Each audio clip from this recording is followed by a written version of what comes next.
Wir haben jetzt für euch auf der Bühne Dr. Vignesh Devraj. Sein Vortrag lautet, wie ihr lesen könnt, Travel to Connect with Your Inner Self. Er kommt von einer langen Generation von ayurvedischen Ärzten. Sein Vater, sein Großvater haben das schon gemacht.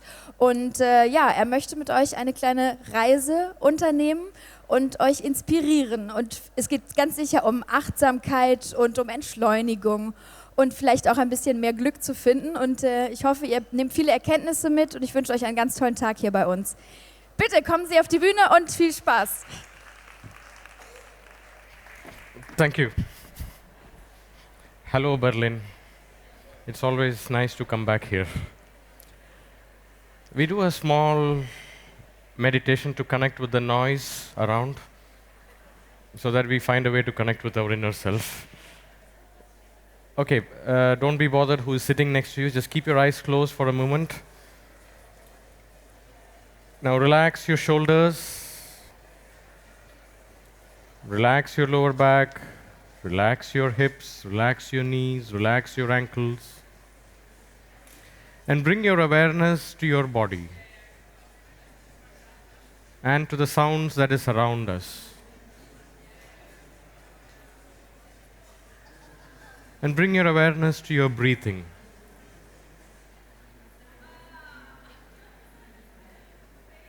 And slowly open your eyes. The purpose of this talk is quite interesting. I run an Ayurveda retreat in south of India where many people around the world come for 2 or 3 weeks stay, and when they go back, when I see the transformations, in some of them that happens, in some of them it is on the process. And I'm going to share why these transformations happen, not only in this retreat, but what happens when we travel to a new place and when we go to a retreat like this. Few years ago, there was a lady who was diagnosed with a disease called as fibromyalgia. Are you aware of this disease, fibromyalgia?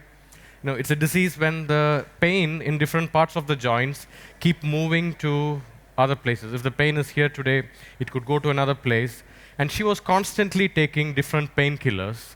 And a time came when she cannot take any more painkillers because it was not working. The body became saturated. And she became emotionally and physically unable to continue with this pain anymore.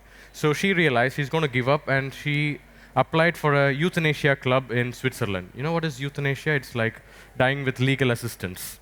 So she went to Switzerland and applied for it. But before she wants to get the legal assistance to say goodbye to her life, one of her very intimate close friends said, "Why don't you try something different? You've been doing the same thing again and again and expecting a different result. Why don't you try something? There are many people who go to many parts of Asia and come back with a huge transformation. What is it that is happening? Why don't you try something like that?" Okay, for you, there is a reason for me to survive, at least for you. And then she decides to come, and she was at my place. During my first consultation, the word she said was, "I have given up everything, and this is going to be my last resort. And if there is some change happens, it'll be grateful. Otherwise, I have decided anyways to give up on my life." And after 3 weeks of many therapies, healings, and some of the programs that we do, a change happened in her, and she said, "Okay, now I think I don't have to go back to the euthanasia. I feel I'm connected with my inner self. But can you explain what happened here that many of the conventional medications and therapies that I was taking intensively that did not help, that could help me with this?" So which I will be explaining now.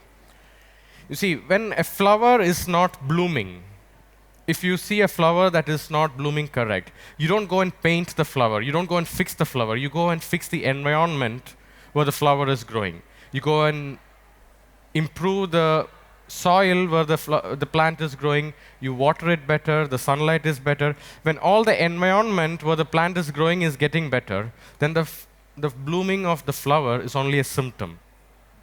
And fixing the flower is only a symptomatic relief, and which is why we try many things and we are expecting a different result, which is not happening. I'll give you a story. There was a father who was reading his morning newspaper, and he was extremely focused on reading the morning news. And his little son started coming to disturb him for his attention. And he was getting a bit annoyed. So what he did, There was in this newspaper, there was a page with a world map.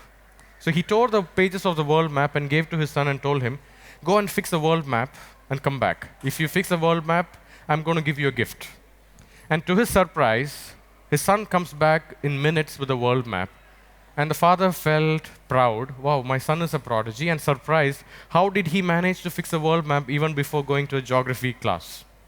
And when he asked, what made you get the world map correct?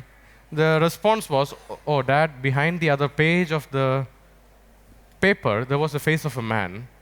And I just fixed that page with the man's face, and the world map just happened.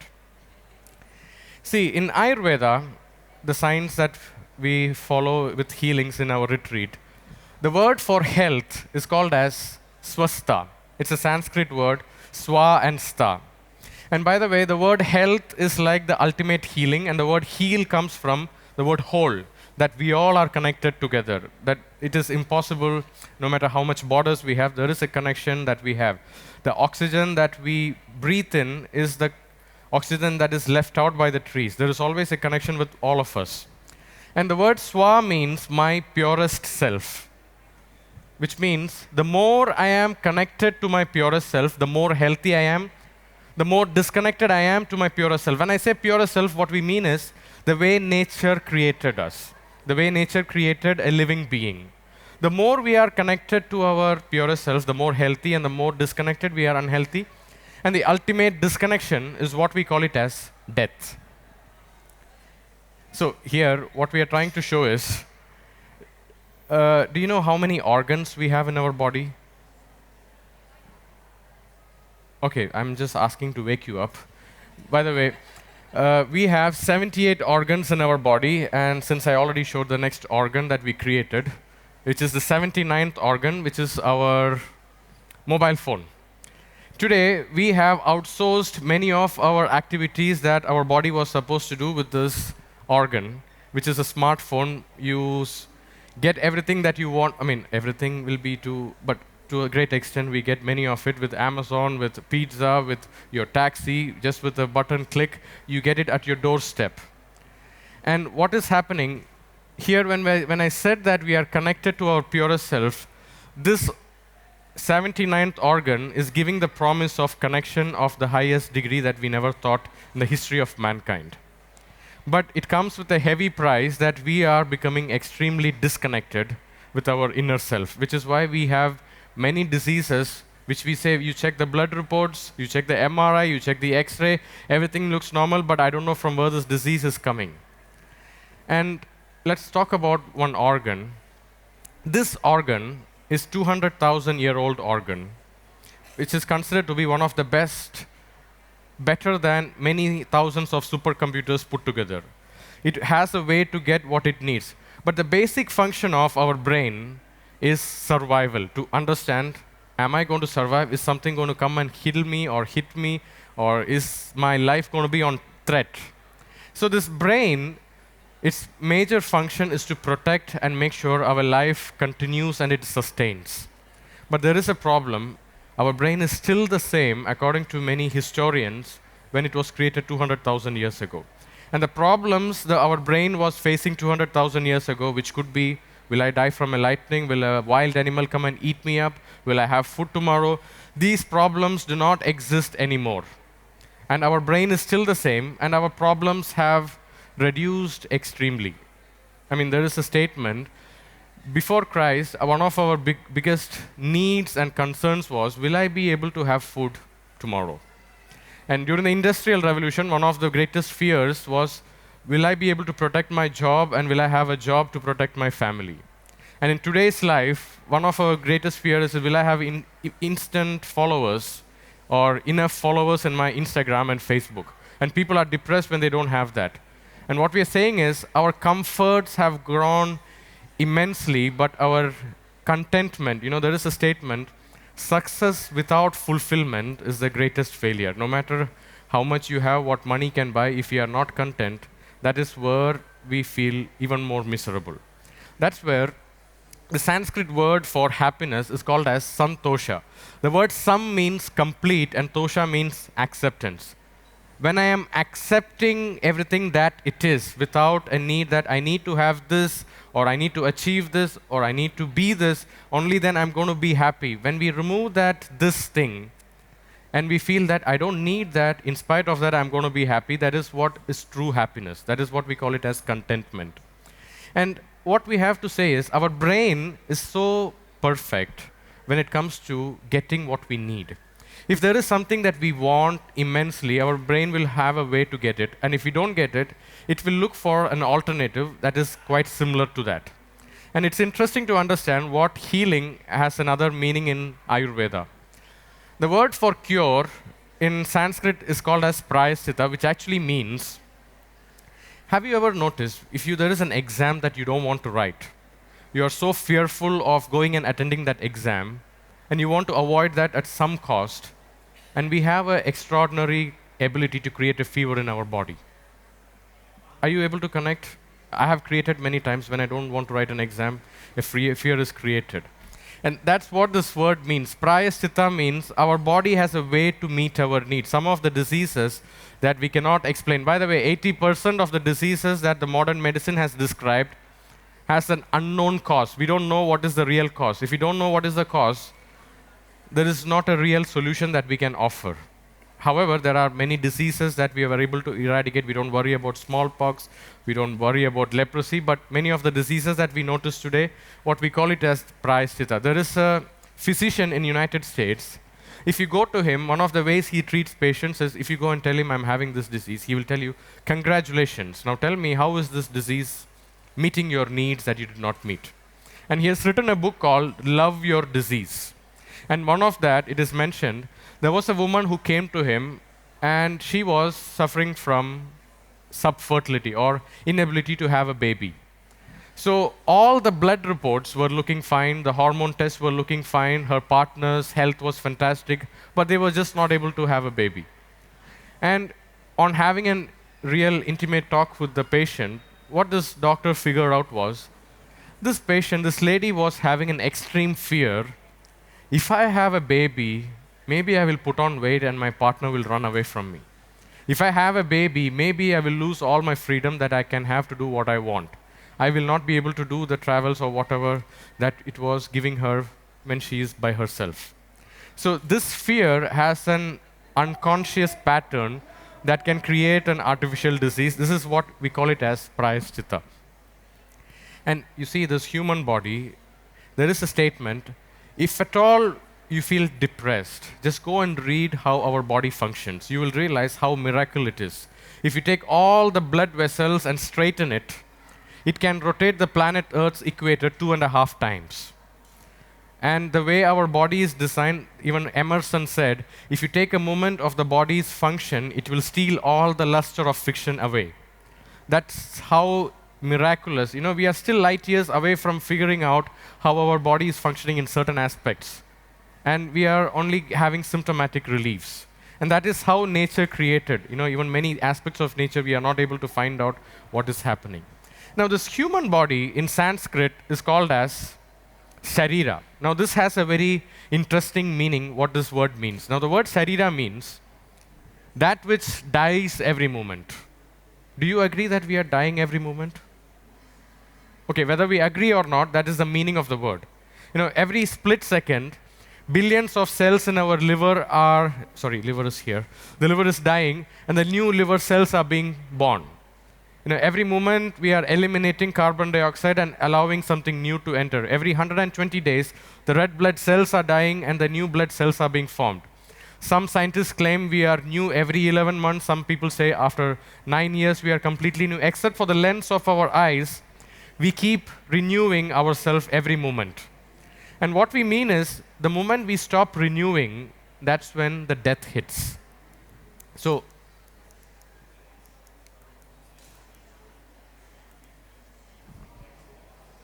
what we mean by that which dies every moment, we are also meaning that which keeps being born every moment. Now, this is more of a spiritual meaning, but a medical meaning to this word is, we are a constant waste elimination mechanism. Okay, if you go in your Autobahn and you see a factory, how do you know this factory is functioning? You see the pollution coming out, you see the waste coming out. So the difference between a living body that is alive and a dead body that is not alive anymore is living body is constantly eliminating waste, and the dead body stopped eliminating waste. It rottens and something else is happening. That's why they say when you go to an Ayurvedic doctor, and if his question was, how are you? He's actually asking you, did you go to toilet? Because that's a sign of life. Because waste elimination is the way that the energy continues. You see, you have a great automobile, and it's full tank, and there is a driver. What if somebody keeps a tennis ball in the exhaust pipe? I don't know, unless you drive Tesla. If somebody keeps a tennis ball in the exhaust pipe, what happens? The whole engineering marvel of the automobile is gone to ashes. You cannot start the car because the waste elimination is blocked. So one of the things for a good energy that which is mentioned in Ayurveda, there is an extraordinary phonetical importance given to this organ. And do you know why this is called as gut feeling? The gut feeling, it is our sixth sense. In spite of all the data that you have, there is an intuition that comes. And one of the synonyms for the word intuition is what we call it as gut feeling, and in Deutsch it's called Bauchgefühl. Okay, I'm learning it that way. Why is it called Bauchgefühl? Means your sixth sense. Why didn't they call it your heart feelings or kidney feelings or brain feelings? Because after the brain, the maximum number of nerve cells belong to our gut. And what we mean is, in Ayurveda, the word for this is called as koshta, which means this is the channel through which energy enters our body. The food enters our body, enters our blood, and the quality of the blood is the quality of our life. And resetting this organ, improving the efficiency of this organ, cleansing this organ is the way we go to the root. When I told you about if the flower is not blooming, we go to the root. We don't go to paint the flower. So this is the root from where we get this. And do you know this hormone, serotonin? Serotonin is the honeymoon hormone. If it is high, you have a white shirt, somebody puts a coffee, you say, oh, it's okay, because you are full of compassion and empathy. But if the serotonin levels are low, even something that is happening in Mars could be a fear thought to us. We could get into panic mode because of that. So this serotonin, 90%, according to many gastroenterologists, is produced in our gut. And that is why we give a huge explanation on cleansing of the gut is one of the part. And another part that happens, there was a research done in United States in a hospital of pediatric, it's a pediatric ward. So what they did, there was a ward where orphans were kept for adoption, and these orphans were separated into two wards. Little babies, both the groups had the same nutrition, but one group, every day they were touched and cuddled with love and told, we are so happy you are alive. And the second group, they just got the same nutrition like the first group, but there was no touch. And what they figured out in 3 weeks' time, the group that got the human touch with love and cuddling, they were showing extremely good immune system that is growing. The growth factors were great, and they were showing very good health. And the second group, which just got the same nutrition like the first group, without the touch, they were showing enormous growth deficiencies, immune system problems, and they were crying more. And what we are saying is, we are just grown-up babies. And the Sanskrit word for skin is called as tvak, which means that which needs to be touched. That's what the skin. And skin is the largest organ in our body, and this is the largest organ of elimination. It is through the skin we eliminate the maximum from our body. And this is covering one of the organs called as lymphatic system. And in Ayurveda, we use more than 28 different therapies of touch therapy. We use many oils, many liquids, many powders, along with the touch.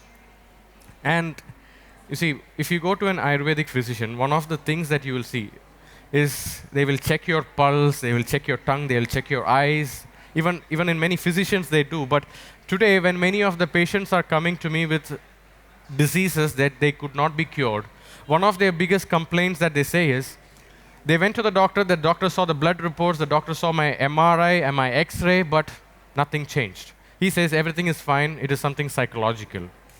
But what we are saying is, we are not a body that has a soul. We are a soul that has a body. And pulse, according to Ayurveda, is the way to connect with your inner self. You see, the ancient Polynesians, you know the ancient Polynesians near the oceanic region, they were able to draw the map of the Pacific Ocean even before we had the satellites and the global positioning systems. Because they were very sensitive to how the sound of the waves, how the clouds were looking, how the fishes and the dolphins that they saw in the sea is moving. All these gave them an understanding how they could connect with what is happening. You know, mothers, when they have a baby, they know when the child is crying, even they don't hear it. So this ancient way to understand, you know, when somebody is, if you want to check somebody's alive, one of the things that we check is we go and check the pulse. So in medicine, we are told that we need to count the number of beats. We need to count if this is the number of beats we understand. But in ancient healing systems like Ayurveda, even in some of the Chinese medicines, we check the volume of the pulse, we check the energy and the tempo of the pulse, and in which part of the finger this is coming. This gives a lot of calculated analysis of how the energy level is. And that is why they say when you go to an Ayurvedic doctor, you feel you're communicating to a human. This human touch.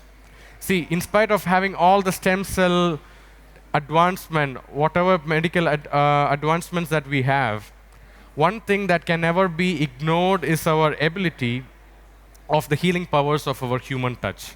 This human touch is considered to be the next thing that it is going to come back again for healing.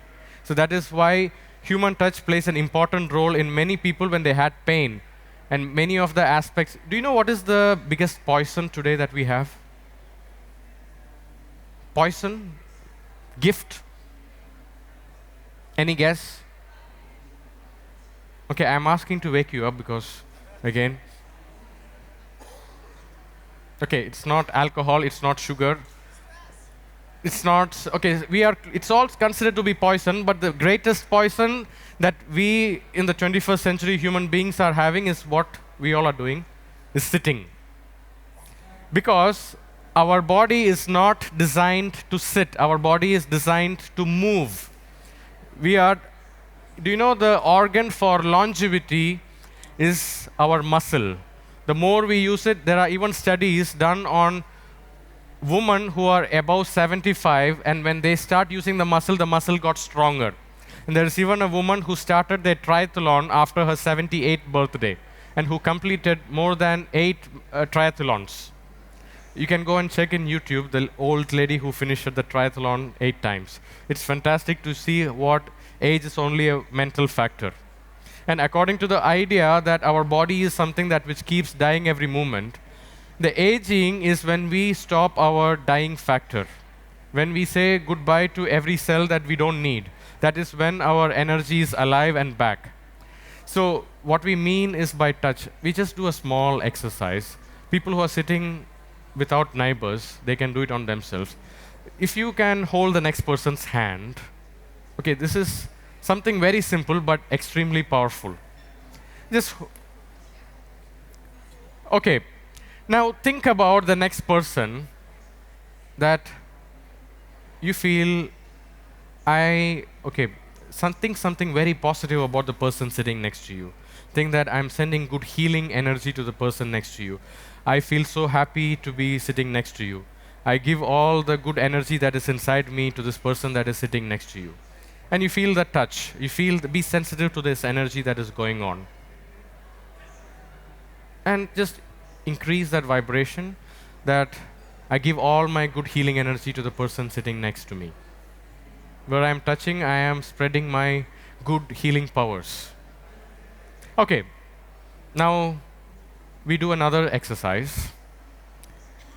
You can just drop the hand and then again hold it back.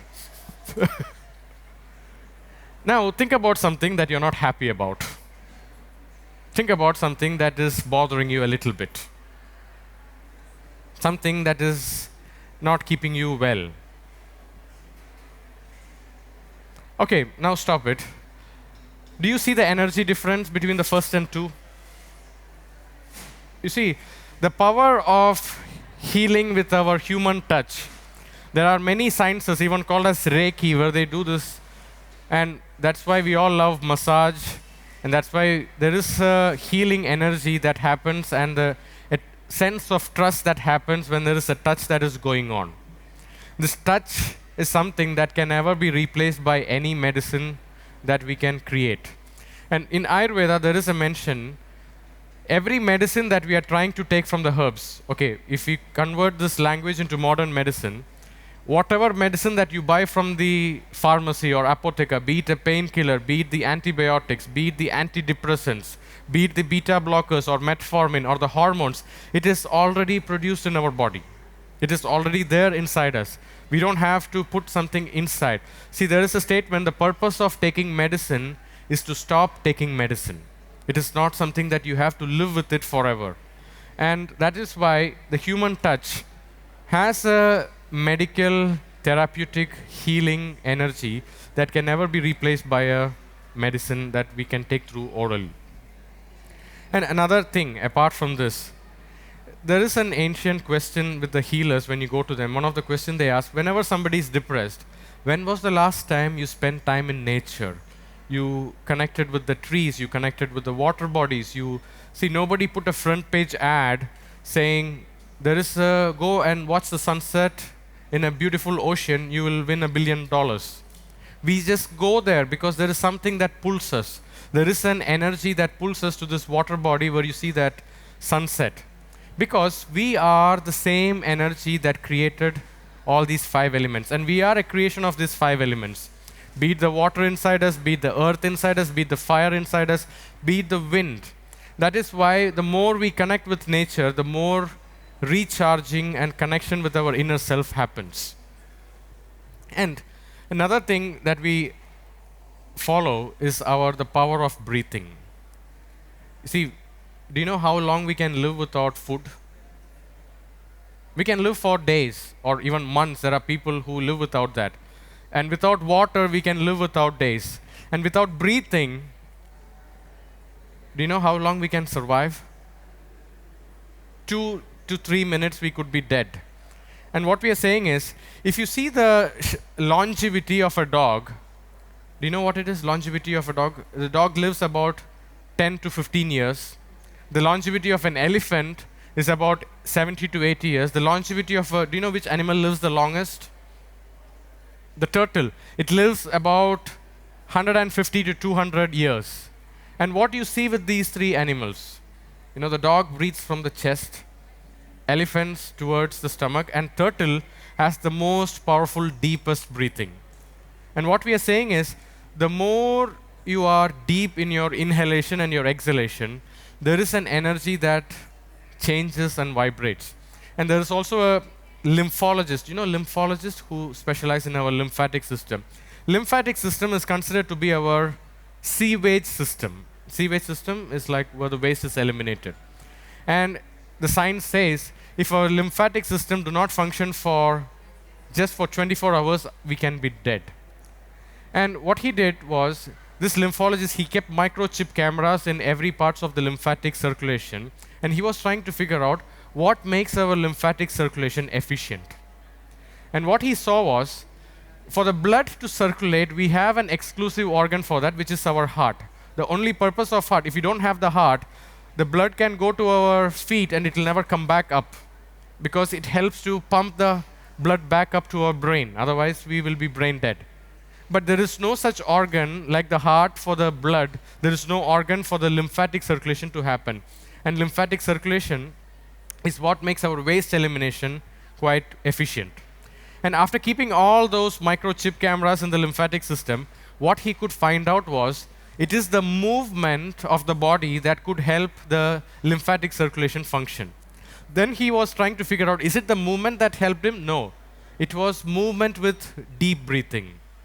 And then he wanted to figure out, is it the movement with the breathing or just breathing? And what he found out, people who breathed from their stomach had more efficient lymphatic circulation, which means their blood is getting purified. See, the quality of the blood is the quality of our life. Everything, you know, every disease to a great extent we can understand with our blood test. And when we do a deep breathing, what is happening is we are cleansing and detoxing and purifying our blood. And that is one of the things that happens. And see, when we are stressed, some in deep stress, and somebody comes and tells you, oh, that problem is solved, you can relax now. What changes inside us? There is a deep breathing that happens, and that sense of relief. And according to many of the yogic sciences, every emotion that is inside us has a counterpart of the breathing techniques that we have. And along with that, if you go to ancient shamans, when you say you are diseased, one of the questions that they will ask is, when was the last time you danced your heart out? When was the last time you laughed that your stomach started paining intensely? And little babies, they laugh about 100 times a week. And we humans, after we grow up, we are told you have to be a part of the society. If you laugh, something is mad with you. And when we laugh, there is a hormonal release that happens inside us that heals many things. And the stress hormones are reduced and the happiness hormones are being released. So that's what laughter and dancing can help. And that is why there are many holistic healing that can cure which the leftovers of the modern medical system cannot heal. That's why when people say, I went to India or Sri Lanka or Bali or Asia and went through this retreat and something changed in me, now my energy levels are better. All of this put together, there is no one single pill that can change this. It is a connection that we are happening with our body.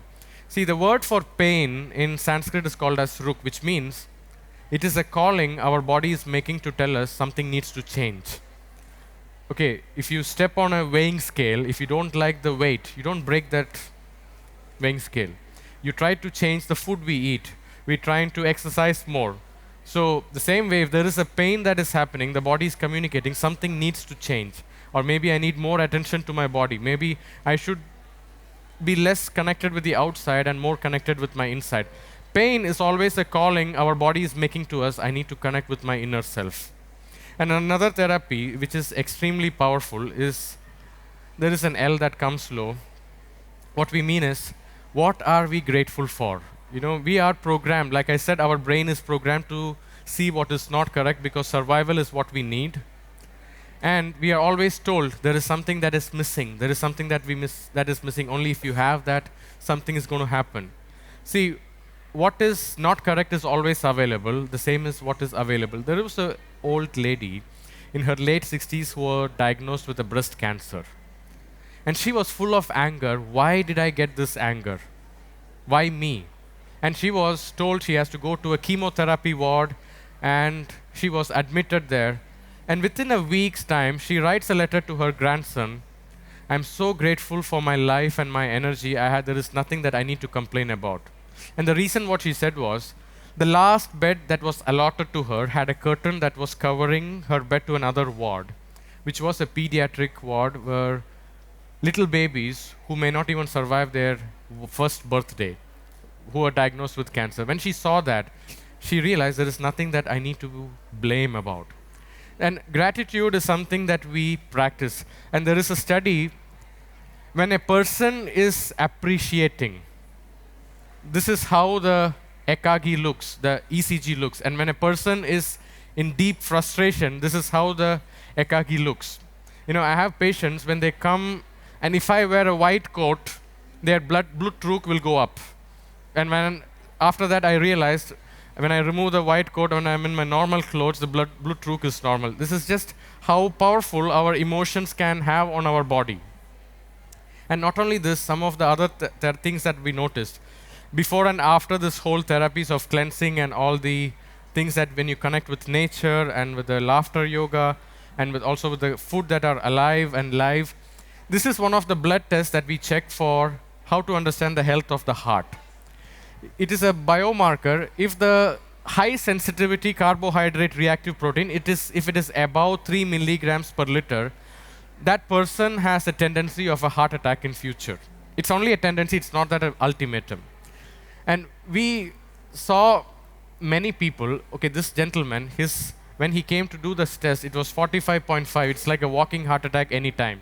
And after this therapy, later, what we figured out was it was 3.9. And what we mean to say is, a relaxed person who is more connected releases the toxins much faster than a stressed out person. That is why stress is also one of the poisons that we have. And not only this, there was a lady with high levels of arsenic levels and mercury levels because she loved to eat fish.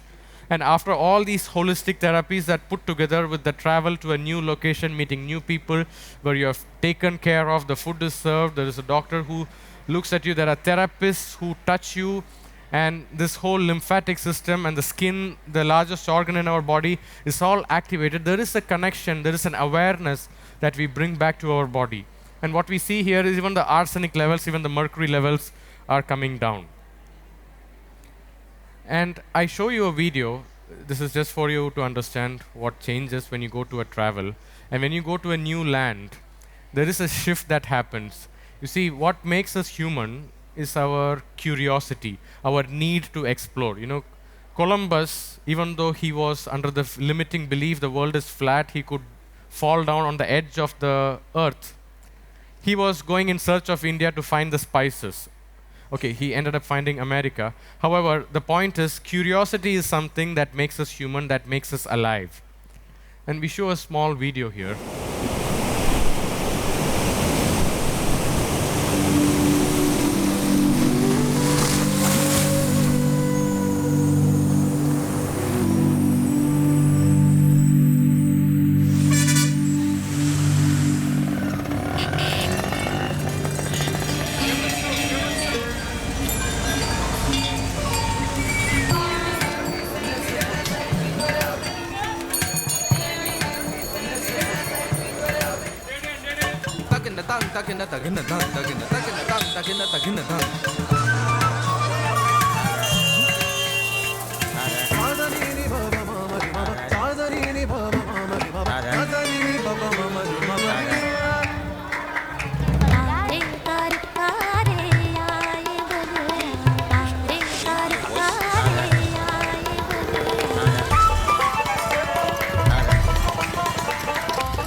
Office जाऊंगा जब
Okay.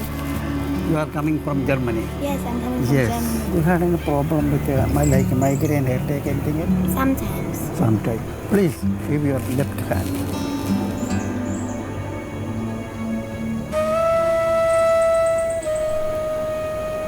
Okay. Show me your tongue. Yes. Okay. You have some treatment and relaxing treatment that you can take, and also you can take massage. We have so many.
Okay, that was the video. I finished with one research findings that I read in a book. It was talking about women post menopause, how they were suffering from serious terminal diseases who gave up on their life. And what they figured out was women after their menopause who were more into traveling, who were more into connecting with friends, who had a purpose in life, had lower problems because of their low immunity, and people who did not have any purpose, who were not looking for new things, they were falling more sick and dying much earlier. Okay, maybe this was a research that was done on women after menopause, but I think this is acceptable to the whole humanity that we see. And what we are trying to tell is health is a choice. It is not something that we are a victim of a virus that happens. Haven't you seen, sometimes we could be going through a difficult situation, but we could have a smooth experience with that. And maybe we go through an easy situation, but if our state of mind is not good, if our emotions are not good, we could have experience it not so in a good way. And this happens, there is a question that we need to ask ourselves. When was the last time you did something for the first time? We keep falling into the same pattern, same relationships, same things, same habits. Somewhere we are programmed, this is the thing that is going to give me comfort. And this is what travel can do. This is what when you go to a new land, when you experience new things, new cuisine, new cultures, and also when you experience new healing therapies, what is happening is there is a shift. We are breaking our pattern to our old things that created. See, there is a statement that was done. If you want to heal someone, one of the first questions that we need to ask that person is, are you ready to give up on the things that created this sickness in the first place? And why some people are not able to get rid of that things that created the sickness. Okay, I want to get rid of my diabetes, but I don't want to give up on the sugar. I want to get rid of the weight, but I don't want to get rid of the eating. It's because somewhere we are programmed, this is the only way I can connect with my inner self. And in order to that change to happen, we need to explore and experience new things. So thank you so much. And I'll be at the stall of Noyevege. If you are more than happy to see the pulse or also talk about it. If you have any questions, you're more than welcome. And thank you, Noyevege, for inviting me for this audience. And thank you all. Have a wonderful day.